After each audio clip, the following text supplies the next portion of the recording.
नमस्कार दोस्तों, स्वागत है आप सभी का एक और नए डिस्कशन में। इस वीडियो में हम डिस्कस करेंगे कि न्यूजीलैंड में जो रिसेशन आया है उसके पीछे क्या रीजंस हैं। नॉर्मली अगर किसी देश में रिसेशन आता है तो उसके क्या इम्पैक्ट होते हैं, क्या कारण होते हैं, क्या कभी इंडिया में रिसेशन आया है क्या, कितनी बार आया है, उसके बारे में डिटेल से देखेंगे, उनके क्या क्या कारण है। साथ में न्यूजीलैंड की लोकेशन क्या है वो भी देखेंगे। आप सभी ने देखा होगा कि आपको कई सारे आर्टिकल्स देखने को मिले होंगे जहां पर हर जगह न्यूजीलैंड में रिसेशन की बात हो रही है। पिछले 32 साल में न्यूजीलैंड में जो रिसेशन है उसका रिकॉर्ड टूट गया है। उसी की लगातार यहाँ पर चर्चा हो रही है और एक ऐसा देश जो अपने आप में एक डेवलप्ड इकोनॉमी है वो भी रिसेशन में जा सकता है। उसके भी क्या क्या कारण है वो हम आगे देखेंगे। सबसे पहले हम न्यूजीलैंड की लोकेशन देखते हैं। तो जब आप ऑस्ट्रेलिया के साउथ में जाओगे तो वहां पर आपको दो आइलैंड्स दिखेंगे छोटे छोटे। उन्हीं को हम न्यूजीलैंड के नाम से जानते हैं। नॉर्मली इसको नदर्न आइलैंड और सदर्न आइलैंड के नाम से जानते हैं। उनमें कई सारी इंपॉर्टेंट सिटीज है जो आपको लेफ्ट साइड में मेरे दिख रही होंगी। इसके नीचे एक छोटा सा आइलैंड और है, यहाँ पर आपको छोटा सा पॉइंट दिख रहा होगा, उसे हम स्टुअर्ट आइलैंड के नाम से जानते हैं। अब देखते हैं कि रिसेशन क्या होता है।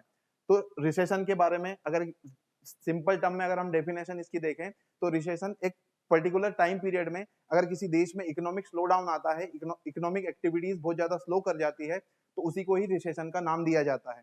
इंडिया में भी कई बार ऐसा हुआ है। किसी भी देश के लिए एक बहुत नॉर्मल बात है, इससे घबराने की कोई ज्यादा जरूरत नहीं होती है। नॉर्मली अगर किसी भी देश में रिसेशन आता है तो उसके क्या क्या इंडिकेटर्स माने जाते हैं। तो सबसे पहले आप देखोगे कि इंडिकेटर्स की पहली निशानी होगी कि वहां पर अनएम्प्लॉयमेंट की रेट बहुत ज्यादा बढ़ जाएगी।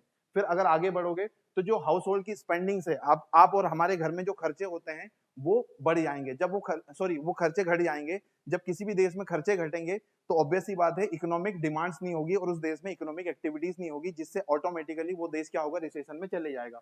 उसके अलावा जो बिजनेस इन्वेस्टमेंट है वो घट जाएगा। आपके देश में बाहर से इन्वेस्टमेंट नहीं होगा और साथ में जो आपके देश के इंडस्ट्रियलिस्ट है वो भी ठीक से खर्चा नहीं करेंगे।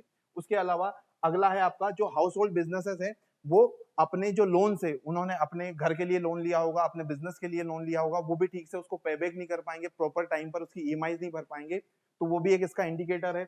उसके अलावा जो बिजनेसेस हैं लगातार उनकी संख्या बढ़ेगी, ऐसे बिजनेसेस की जो अपना बिजनेस को क्लोज डाउन कर रहे हैं, उनके नंबर्स आपको बढ़ते हुए दिखेंगे।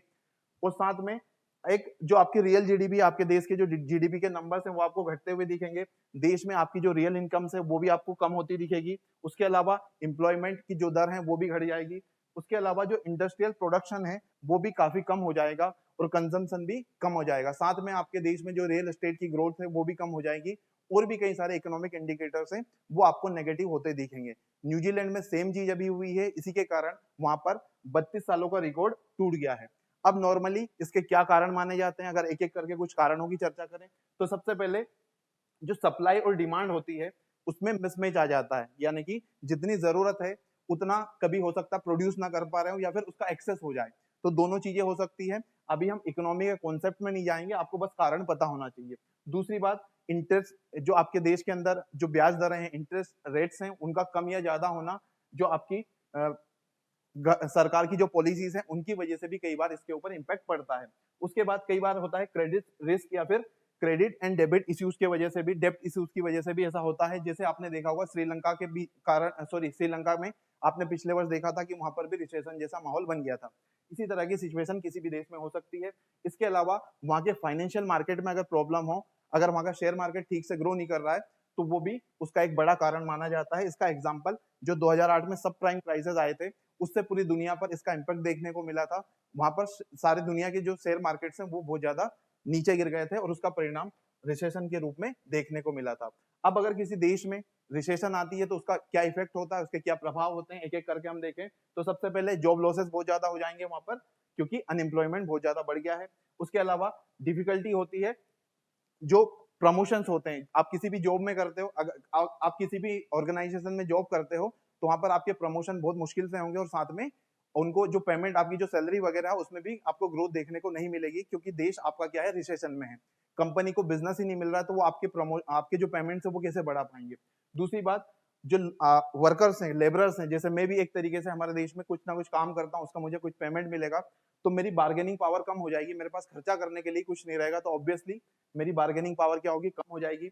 उसके बाद लेंडिंग जो और ज्यादा स्ट्रिक्ट हो जाएगी, अगर पैसा ही नहीं रहेगा तो पैसा कम रहेगा तो आपके लिए क्या होगा, और ज्यादा ब्याज आपको चुकाना पड़ेगा और स्ट्रिक्टर लेंडिंग आपको मिलेगी। उसके अलावा जो वेल्थ का एक्यूमुलेशन है वो भी स्लो हो जाएगा। जो बड़े बड़े बिजनेसमैन हैं नॉर्मली जब नॉर्मल कंडीशंस होती है तो बहुत तेजी गति से वो ग्रो करते हैं, लेकिन उनकी भी वेल्थ में एक्यूमुलेशन बहुत धीमी गति से होगा। उसके अलावा इनइक्वालिटी बढ़ेगी।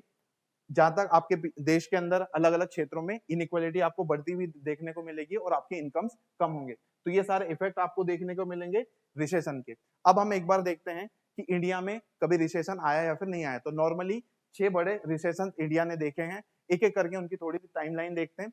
सबसे पहले अगर आप देखो तो 1956 और 57 में जब चाइना से वॉर हमारी हुई थी तब पहली बार रिसेशन आया था। अब यहाँ पर कई सारे मैंने एक एक कारण लिखे हैं जो मेन कारण है, इसके अलावा और भी कई कारण है जैसे सूखा पड़ जाना या फिर बारिश ज्यादा हो जाना, क्योंकि हम एक एग्रेरियन इकोनॉमी है और एग्रीकल्चर का हमारे देश में बहुत इंपॉर्टेंट रोल है। तो कभी एग्रीकल्चर अगर क्राइसिस में रहेगा तो ऑटोमेटिकली क्या होगा, हमारे देश में रिसेशन आ जाएगा। तो इंडो चाइना वॉर के कारण, उसके बाद 1966 और 67 में इंडो पाक वॉर हुआ था, उसके वजह से हमारे देश में कहते हैं रिसेशन आ गया था। उसके अलावा 1973 में ओपेक ऑयल क्राइसिस हुआ था, जिसकी वजह से पूरी दुनिया में तेल की कीमतें बहुत ज्यादा बढ़ गई थी और उसका परिणाम हमारे देश में भी रिसेशन के रूप में देखने को मिला था। उसके बाद 1991 में हमारे देश में आप सभी जानते हैं इकोनॉमिक रिफॉर्म्स हुए थे, क्योंकि वहां पर हमारे देश को बहुत बड़े इकोनॉमिक या फिर आर्थिक मंदी से गुजरना पड़ा था। उसके बाद नेक्स्ट 2008 में जो अमेरिका में सब प्राइम क्राइसिस आए थे, जिसकी चर्चा हमने अभी भी की, उसकी वजह से पूरी दुनिया की जो इकोनॉमी है वो रिसेशन में चली गई थी और उसका प्रभाव इंडिया पर भी पड़ा था। और रिसेंटली 2018-19 में जब 2019-20 में जब कोविड-19 आया था तो तब पूरी दुनिया रिसेशन में गई थी और उसमें भारत भी शामिल था। मैं उम्मीद करता हूं और ये सारे जो पॉइंट्स हैं ये आपको समझ में आए होंगे। और न्यूजीलैंड में भी जो रिसेशन का कारण है कहीं ना कहीं जब हमने आगे डिस्कस किए उन्हीं से मिलकर बना है। आप कमेंट में मुझे बताएंगे कि न्यूजीलैंड की कैपिटल क्या है। मैं उम्मीद करता हूं आपको ये वीडियो पसंद आया होगा। अगर ऐसे ही टॉपिक्स पर आपको वीडियो चाहिए तो आप कमेंट में जरूर बताइएगा और हम इस वीडियो में क्या क्या सुधार कर सकते हैं इसका भी आप हमें सजेशन दीजिएगा। Thank you very much. जय हिंद।